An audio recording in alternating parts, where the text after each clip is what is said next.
আইনশৃঙ্খলা পরিস্থিতির এমন ভয়াবহ অবস্থা চলতে থাকলে সরকারের পদত্যাগ দাবি করবে জনগণ, এমন মন্তব্য করেছেন বিএনপির ভাইস চেয়ারম্যান শামসুজ্জামান দুদু। সোমবার বিকেলে রংপুর নগরীর দর্শনায় বাছিরুন নেসা স্কুল অ্যান্ড কলেজ মাঠে ঢাকা বিশ্ববিদ্যালয়ের প্রভোস্ট ডক্টর আব্দুল্লাল মামুনের গণসংবর্ধনা অনুষ্ঠানে যোগ দিয়ে কথা বলেন তিনি।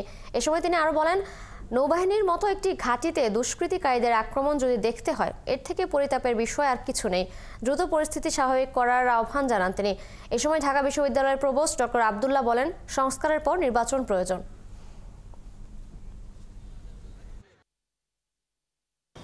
রাস্তাঘাটে চলতে গেলে যেভাবে পরিস্থিতি তৈরি হচ্ছে, ঘরের ভিতরে এসে মানুষ কুপিয়ে যাচ্ছে, হত্যা করছে,